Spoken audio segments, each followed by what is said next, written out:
ये बॉयकॉट कांग्रेस है। बॉयकॉट कांग्रेस मैं क्यों कहता हूं नाविका जी, आपको याद है 15 अगस्त का दिन, देश के लिए इससे बड़ा तो कोई दिन है नहीं।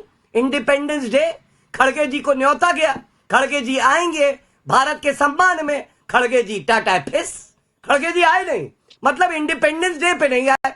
अब नई पार्लियामेंट बिल्डिंग का इनॉग्रेशन था, न्योता गया खड़गे जी को, सोचा खड़गे जी आएंगे, सोनिया माता से पूछ के आएंगे, लेकिन खड़गे जी आए नहीं, टाटा फिस हो गई। अब भव्य राम मंदिर क्या करेंगे इटालियन लोग आके, अपना पिज्जा खाएं, राहुल गांधी हक्का नूडल खाएं, क्या मतलब है भव्य राम मंदिर। जब आप विचारधारा की लड़ाई अगर आप करें लड़ेंगे और उस विचारधारा में आपके अपनी विचारधारा के गुम होने का खतरा होगा, तो फिर कड़े फैसले करने चाहिए ना। अरे भैया एक बात बताइए, क्या अब सुप्रीम कोर्ट कभी दोबारा फैसला करेगा? दूसरी बात बताइए, क्या अयोध्या दूसरी बनाओगे? तीसरी बात बताइए, क्या अब राम मंदिर तीसरा बनाया जाएगा? अरे ये मौका मिला था, हमारे यहाँ तो दुश्मन के घर भी बनता है, दुश्मन का घर बनता है उसे बधाई दी जाती है, ये भारत की रीति रिवाज है। जब नाच मनुष्य पर छाता है तो पहले विवेक मर जाता है। यही हाल कांग्रेस पार्टी के बाद कांग्रेस पार्टी के मति भ्रष्ट हो गई बा। पहले तो राम के ही काल्पनिक बतैलस कांग्रेस पार्टी, फिर अब राम मंदिर के निमंत्रण ठुकरा के राम विरोधी हो गई बा। एकरा पर जोरदार डिबेट जिसमें गौरव भाटिया कांग्रेस के सारा पोल ही खोल दे की पार्टी है। और 1948 में जब सोमनाथ मंदिर का निर्माण हो रहा था, उस समय महात्मा गांधी ने कहा था कि ध्यान रखें कि इस मंदिर का निर्माण राज्य खर्च द्वारा ना हो, किंतु प्रत्येक हिंदू जो है अपने जेब से इसका खर्चा दे। फिर भी पंडित जवाहरलाल नेहरू जी ने यह निश्चय किया था कि सोमनाथ मंदिर की स्थापना हो और उसे राज्य से दूर रखा था, ताकि भारत देश जो है एक सेक्युलर स्टेट की अपनी आइडेंटिटी बनाकर रखे। हम इसी विचारधारा के तहत है।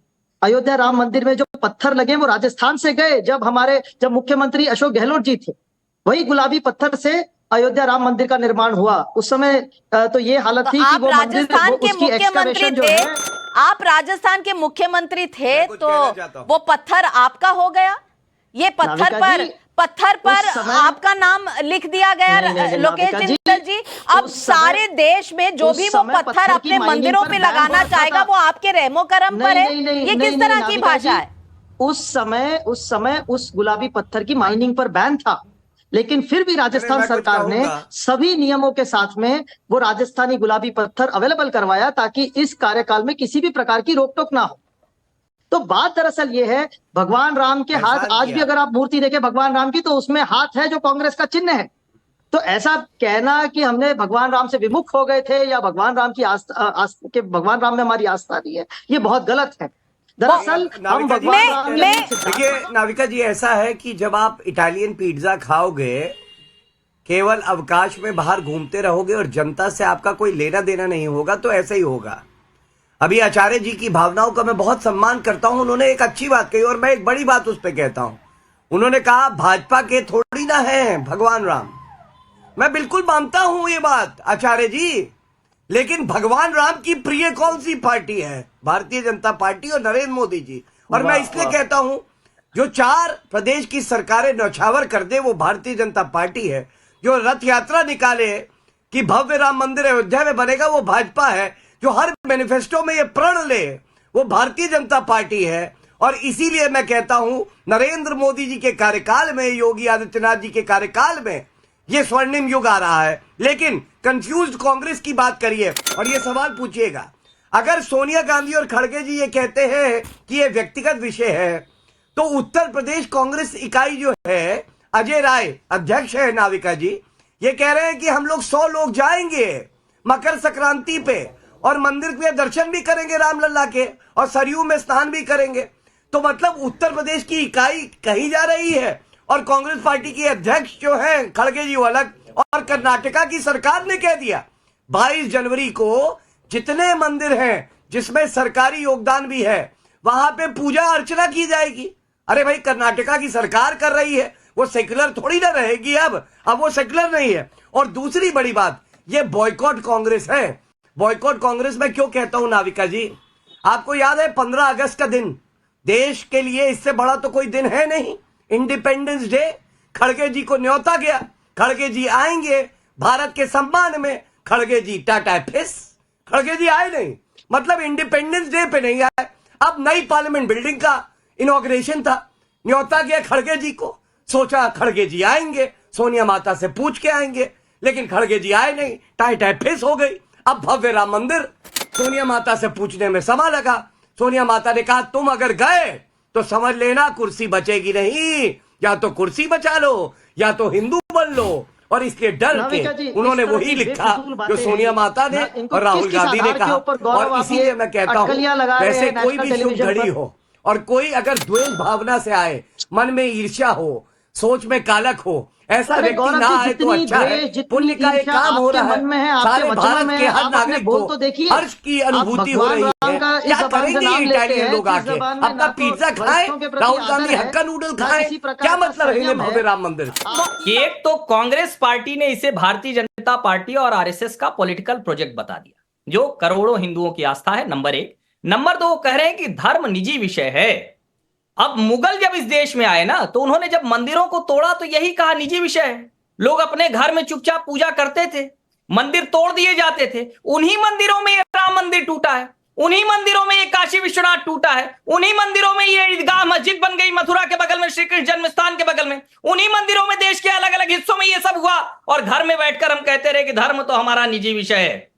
राम मंदिर हमारे उस निजी विषय की, जिसको हम कहते हैं ना कि दुनिया देख रही है कि हिंदुओं ने धैर्य के साथ संवैधानिक दायरे में, आधुनिक भारत में, और इसको करके दिखाया कि हमारा भव्य गौरवशाली इतिहास फिर से सिर उठाकर खड़ा हो रहा है। और ये राम मंदिर की प्राण प्रतिष्ठा संपूर्ण विश्व में उसकी गूंज है। जो परेशान हो रहे हैं वो अभी और परेशान होंगे, उनको होना ही पड़ेगा। बिल्कुल, परेशानी कितनी है वो झलक कर दिख रही है। लेकिन आशुतोष जी, मैं आपसे पूछना चाहती हूं, ये कांग्रेस पार्टी की दूसरी ऐतिहासिक भूल है। पहले कि Ram is a mythical figure, और आज ये जो निमंत्रण को ठुकराया गया है, क्योंकि प्योर पॉलिटिक्स, प्योर राजनीति पर बेस्ड ये फैसला है। बीजेपी और आरएसएस का नाम ऑफिशियली कांग्रेस पार्टी ने ऊपर कर दिया है, और कहीं ना कहीं कंपटीशन तो नहीं इंडिया अलायंस में कि मुस्लिम वोट किसके पास जाएगा। मुझे एक बात कभी समझ में नहीं आती कि हम हिंदू धर्म की बात करते हैं, भगवान राम की बात करते हैं, उसमें मुगल आ जाते हैं, उसमें मुसलमान आ जाते हैं, उसमें इस्लाम आ जाता है। मुझे तो समझ में नहीं आता क्या हिंदू धर्म का जिक्र या भगवान राम का जिक्र हम बिना मुसलमान, बिना इस्लाम के नहीं कर सकते क्या? बिना IUML के नहीं कर सकते क्या? और यही तो राजनीति है, क्योंकि यही डर दिखा के हिंदुओं का वोट लेने की पूरी कोशिश की जाती है। और अगर ये राजनीति नहीं है तो क्या है? ये पूरा जो कार्यक्रम है, अगर ये आरएसएस के द्वारा प्रायोजित ना होता, अगर विश्व हिंदू परिषद के द्वारा ना होता, तो हिंदुस्तान के जो चारों पीठों के शंकराचार्य है उनकी मौजूदगी में होता और वो आके करते। तो कांग्रेस पार्टी ने अगर कोई फैसला किया तो मैं तो कहता हूं कांग्रेस पार्टी का बड़ा ही करेजियस फैसला, और करना चाहिए ऐसे फैसले। जब आप विचारधारा की लड़ाई अगर आप लड़ेंगे और उस विचारधारा में आपके अपनी विचारधारा के गुम होने का खतरा होगा, तो फिर कड़े फैसले करने चाहिए ना। मैं पूछता हूं, भारतीय जनता पार्टी ने 1952 से लेकर अभी तक कितनी बार धारा 370 में कंप्रोमाइज किया? कितनी बार उन्होंने राम मंदिर के मसले पे कंप्रोमाइज किया? हमेशा कहते रहे, चुनाव एक के बाद एक चुनाव हारते रहे। अब और इतना चुनाव हारे कि उसकी कोई सीमा नहीं है, लेकिन चुनाव हारते रहे। तो अगर आपको विचारधारा की लड़ाई लड़नी है और विश्व हिंदू परिषद से और आरएसएस और बीजेपी से लड़ना है, नरेंद्र मोदी से लड़ना है, तो ऐसे कड़े फैसले करने पड़ेंगे। और अगर उसकी नुकसान होता है तो नुकसान भी होना चाहिए। इसलिए मैंने ये कहा क्योंकि भगवान राम का प्रश्न है, और आचार्य जी बहुत व्यथित है, मैं जानता, मैं उनका बहुत सम्मान भी करता हूं। राम के मसले पर अगर कहीं उनको अत्याचार होता हुआ या अन्याय होता हुआ दिखे तो जरूर उनको यह फैसला सोचना चाहिए क्या उनको ऐसी पार्टी में रहना चाहिए या नहीं। चलिए आचार्य जी। नाविका जी, आशुतोष जी बहुत ही प्यारे मित्र हैं, उन्होंने मेरे हित की बात कही है और इस पर मैं विचार कर सकता हूं। ऐसी बात नहीं है कि क्योंकि मैंने पढ़ा है, मेरी आस्था ये कहती है कि जाके प्रियन राम वैदेही तजिए ताहे कोटि बैरीसम यद्यपि परम सनेही। जो राम का नहीं है वो किसी काम का नहीं है, मैं ऐसा मानता हूँ। दूसरी बात, मैं ये फैसला करूंगा नहीं करूंगा, कैसे करूंगा, लेकिन आशुतोष जी आपका आभार कि आपने मुझे ये अच्छी सलाह दी। लेकिन अभी मैं दो बातें और करके अपनी बात को खत्म करना चाहता हूं। अभी जगत गुरु शंकराचार्य जी की बात आई। जगत गुरु शंकराचार्य जी की बड़ी महिमा मंडन किया गया और ऐसा कहा गया कि जगत गुरु शंकराचार्य जी ने बड़ा ठीक कहा है, और शंकराचार्य ठीक कहते हैं। जगत गुरु शंकराचार्य निश्चलानंद सरस्वती तो ये भी कहते हैं कि काशी और मथुरा तुरंत हिंदुओं को सौंप दी जाए। क्या आप में से कोई है जो समर्थन करेगा? समाजवादी पार्टी समर्थन करेगी, आशुतोष जी समर्थन करेंगे, दूसरा और भी समर्थन करेंगे। नंबर 1। मुझे ये बताइए नहीं, कि आचार्य जी, एक आप मिनट। कहते हैं कि अयोध्या, सुनो, ठीक है, अगर वो मंदिर है मैं पूरा कर लूं, फिर इकट्ठा जवाब दे देना। मुझे मालूम है आप दिलेर आदमी हैं, मुझे मालूम है आप बहुत ही साहसी व्यक्ति हैं, मुझे मालूम है आप सैद्धांतिक व्यक्ति हैं, मुझे मालूम है मैं आपका बड़ा रिगार्ड करता हूँ आशुतोष जी, पर मेरी बात को सुनिए नाविका जी। प्लेसेस ऑफ वर्शिप एक्ट आ जाएगा। मुझे नाविका जी, नहीं, नाविका, चूंकि प्रमोद जी ने ये बात कही, नाविका जी मुझे पूरा करना है। आचार्य जी अपनी बात खत्म कर ले, मैं आ रही हूँ सबके पास। आचार्य जी, नाविका जी मुझे पूरा करने दीजिएगा, मैं आशुतोष जी के बीच में बोला ही नहीं। बिल्कुल आचार्य जी। देखिए, दूसरा विषय आया इसमें कि भाई अयोध्या जो है हमारी आस्था का विषय है, आस्था का सम्मान करते हैं और राम की बात करते हैं, शंकराचार्य बनाते, शुभ मुहूर्त में बनाते। अरे भाई एक बात बताइए, क्या अब सुप्रीम कोर्ट कभी दोबारा फैसला करेगा? दूसरी बात बताइए, क्या अयोध्या दूसरी बनाओगे?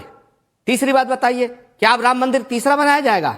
अरे ये मौका मिला था, हमारे यहां तो दुश्मन के घर भी बनता है, दुश्मन का घर बनता है उसे बधाई दी जाती है। ये भारत की रीति रिवाज है, ये परंपरा, ये हमारा ट्रेडिशन है। भगवान राम का मंदिर अगर बन रहा था, नहीं, भगवान राम का अगर मंदिर बन रहा था और कांग्रेस पार्टी के नेता ये मानते हैं, हमारी पार्टी के नेता मानते हैं कि करोड़ों लोगों की आस्था का विषय है, तो भारत का जो संविधान है वो धर्मनिरपेक्ष है, वो हिंदू धर्म का विरोधी नहीं है।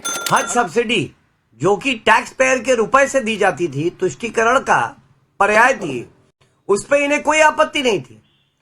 इसी तरह से हमने देखा किस तरह से मुसलमानों का पहला अधिकार है भारत के संसाधनों में, ये मनमोहन सिंह जी ने कहा था। बिल्कुल, यहाँ राम मंदिर चंदा दे के बन रहा है, सरकारी खजाने से नहीं बन रहा है। उसके बाद भी जैसे जैसे बढ़ रहा है पूजन, वैसे वैसे बढ़ रही है इनके चेहरे की सूजन। और मैं एक बात और बताऊं, अभी चुनाव थे, आप याद करिए रामलीला, सोनिया गांधी जी हाथ में रामचरितमानस पकड़ के खड़ी हुई थी, क्योंकि तब वोट चाहिए था हिंदुओं का, तब नहीं, धर्म जो है वो व्यक्तिगत मामला था, आज वो हो गया है। भारत में हिंदू लोग 500 बरस से राम मंदिर खातिर लड़ाई लड़त रहे। अब जब राम मंदिर के सपना साकार हो गई बा, तब राम के लेके कांग्रेस मुद्दा बनावत बाटे, ई बीजेपी और आरएसएस के कार्यक्रम बतावत बाटे, जेके निमंत्रण पत्र भी कांग्रेस ठुकरा देवलस। अब सवाल ई बा कि राम नाम राजनीति से बड़ा नइखे।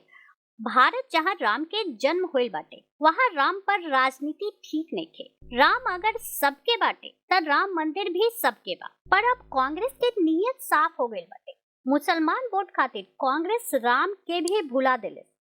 ई पर अपन लोगों के का विचार बा जरूर लिखी। वीडियो के लाइक, शेयर एंड सब्सक्राइब करे ना भूली लोगे।